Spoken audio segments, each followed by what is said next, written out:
আজকাল প্রায়ই বেশ ধীরে ধীরে যখন তখন বৃষ্টি আসছে, আর এই বৃষ্টির মধ্যে বর্ষার সন্ধেবেলায় বেশ একটু কিছু চটপটা মুখরোচক না হলে পরে সন্ধ্যের চাটা যেন জমে না।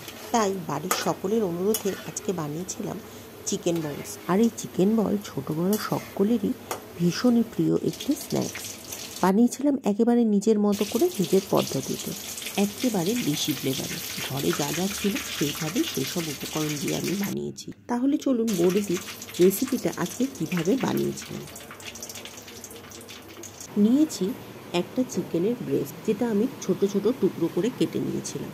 নিয়েছি এক মুঠো ধনে পাতা, 4টে কাঁচা লঙ্কা এবং একটা বড় সাইজের পেঁয়াজের অর্ধেকটা। তার সাথে নিয়েছি 1 চা চামচ গোলমরিচ।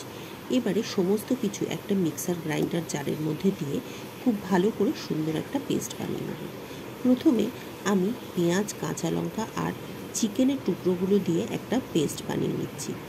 আপনার কাছে যদি ফুড প্রসেসর থাকে তাহলে সমস্ত কিছু একসাথে দিয়ে আপনি একসাথেই মিহি করে পেস্টটা বানাতে পারবেন, কিন্তু আমার মিক্সার গ্রাইন্ডারের জারটা যেহেতু ছোট, সেই জন্য আমি আলাদা আলাদা করে পেস্ট বানাচ্ছি। চিকেনের পেস্টটা বানানো হয়ে গেছে। এবারে এটাকে একটা পাশে সরিয়ে রেখে ওই একই জারের মধ্যে নিয়ে নিয়েছি 2টো টুকরো করা পাউরুটি। এবারে পাউরুটিগুলোকেও একেবারে ব্লেন্ডারের মধ্যে ঘুরিয়ে ব্রেড ক্রাম্বস বানিয়ে নেব। দেখুন ব্রেড ক্রাম্বসটা তৈরি হয়ে গেছে। এটাকেও একটা পাশে একটা প্লেটের মধ্যে সরিয়ে রেখে দেব। এবার আবারও ওই একই মিক্সার গ্রাইন্ডার জারের মধ্যে আমি গোলমরিচগুলোকে নিয়ে নিয়েছি, সাথে ধনে পাতাগুলো এর মধ্যে দিয়ে দেব। এই দুটোকেও খুব ভালো করে একদম মিহি করে গ্রাইন্ড করে নিয়েছি। এবারে একটা বড় মিক্সিং বোলের মধ্যে সমস্ত কিছু নিয়ে খুব ভালো করে মিশিয়ে নেব। প্রথমে চিকেনটা নিয়ে নেব, এর মধ্যে দিয়ে দেব ব্রেড ক্রাম্বগুলো। আমার ভিডিওগুলি যদি আপনাদের ভালো লাগে তাহলে অবশ্যই একটা লাইক করবেন এবং শেয়ার করবেন, আর কমেন্ট করে জানাবেন যে আপনাদের কেমন লেগেছে। এরই সাথে দিয়ে দেব ধনে পাতা এবং গোলমরিচের পেস্টটা। একটা জিনিস খেয়াল রাখবেন, কোনো জিনিসই বাটার সময় জল দিয়ে বাটবেন না, এতে মিক্সচারটা জল জল হয়ে যাবে, নরম হয়ে যাবে এবং চিকেন বলগুলো সুন্দরভাবে তৈরি করা যাবে না। এরই সাথে দিয়ে দেব 1.5 চা চামচ মতো আদা রসুন বাটা এবং 1 চা চামচ মতো গরম মশলা বাটা। গরম মশলাটা আমি জল দিয়ে বেটে রেখেছিলাম, আমি সেটাই এর মধ্যে মিশিয়েছি। এরই সাথে দেবো 1 চা চামচ সয়া সস এবং স্বাদ মতো লবণ। এবার সমস্ত কিছু একসাথে ভালো করে মিশিয়ে নেব। সাথে দেব সামান্য একটু তেল। তেলটা অবশ্যই দেবেন, তা না হলে কিন্তু চিকেন বলগুলো খুব ড্রাই হয়ে যাবে। ইচ্ছা করলে এর সাথে একটু চিজ মেশাতে পারেন, কিন্তু আমার কাছে আজকে চিজ নেই, সেই জন্য আমি চিজ দিইনি। আর প্রথমেই বলেছি বাড়িতে যা যা উপকরণ ছিল আমি শুধু সেগুলো দিয়েই আজকে চিজ বলটা বানিয়েছিলাম। চিকেনের মিক্সচারটা ভালো করে মেখে নিয়ে একটা সাইডে সরিয়ে রাখবো।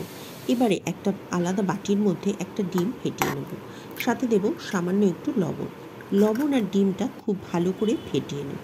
যারা আমার চ্যানেলে প্রথমবার ভিডিও দেখছেন তারা চ্যানেলটি সাবস্ক্রাইব করে পাশে থাকা বেল বাটনটা ক্লিক করে দেবেন।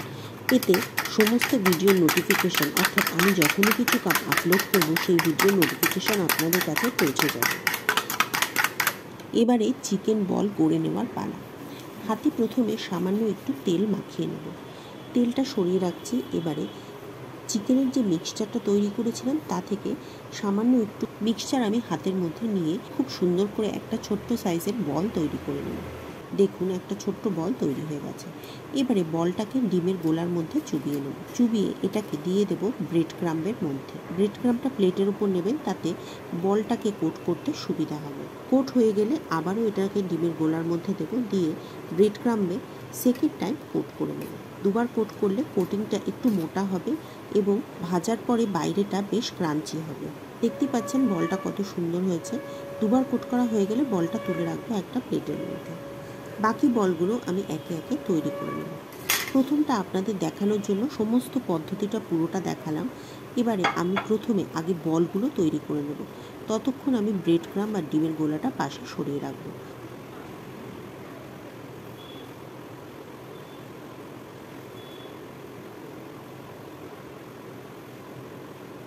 আমার এখানে প্রায় 17-18টা চিকেন বল তৈরি হয়েছে। এবারে চিকেন বলগুলো কোট করে নেব। প্রথমে এটাকে ডিমের গোলায় চুবিয়ে তারপরে ব্রেড ক্রাম্বের মধ্যে একবার করে গড়িয়ে নেব। এইভাবে আমি প্রত্যেকটা চিকেন বল ডিমের গোলায় প্রথমে চুবিয়ে তারপরে ব্রেড ক্রাম্বে মাখিয়ে চিকেন বলগুলো রেডি করে নেব। বাকি চিকেন বলগুলো আমি একইভাবে একে একে গড়ে নেব। দেখুন তৈরি হয়ে গেছে সমস্ত চিকেন বলগুলো। এবারে চিকেন বলগুলোকে আমি ঘন্টা 2-3 জন্য ফ্রিজে ঠান্ডা হতে দেব। যে ঠান্ডা করার স্টেপটা ভীষণ জরুরি, তাহলে ব্রেড ক্রাম্বগুলো চিকেন বলের গায়ে খুব সুন্দরভাবে আটকে যায় এবং ভাজার সময় তেলটা নোংরা হয় না আর খুলেও আসে না। ঘন্টা 2 বাদে চিকেন বলগুলো ফ্রিজ থেকে বার করে ভেজে নিতে হবে। কড়াইতে তেল দিয়ে প্রথমে খুব ভালো করে গরম করে নিতে হবে। তারপরে আঁচ কমিয়ে তেলটাকে বেশ কিছুটা ঠান্ডা করে নিতে হবে। ঠান্ডা হয়ে গেলে যখন দেখবেন তেলটা মিডিয়াম গরম রয়েছে, সেই সময় চিকেন বলগুলো এর মধ্যে দিয়ে মিডিয়াম আঁচে আস্তে আস্তে নেড়ে চেড়ে ভাজতে হবে।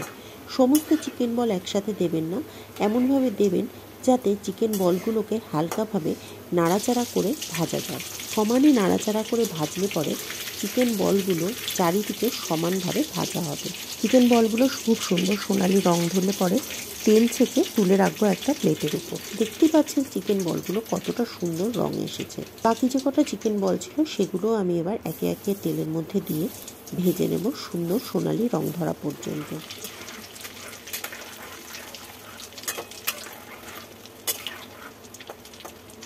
তৈরি হয়ে গেল সন্ধ্যের লোভনীয় স্ন্যাক্স চিকেন বল। বাকিগুলো আমি তুলে রাখবো একটা প্লেটের উপরে। তৈরি দেশি ফ্লেভারযুক্ত চিকেন বলস। সন্ধ্যের স্ন্যাক্স হিসেবে এই চিকেন বল খুবই লোভনীয়। একটা ভেঙে আপনাদের দেখিয়ে দিচ্ছি চিকেন বলটা কত সুন্দরভাবে তৈরি হয়েছে।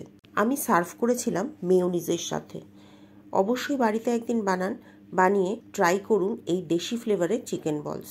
নিশ্চয়ই আপনাদেরও খুবই ভালো লাগবে। তাহলে আজ এ পর্যন্তই। পরের দিন আবার দেখা হবে নতুন ভিডিওতে নতুন কোনো রেসিপি নিয়ে। ততদিন সকলে ভালো থাকবেন এবং সুস্থ থাকবেন।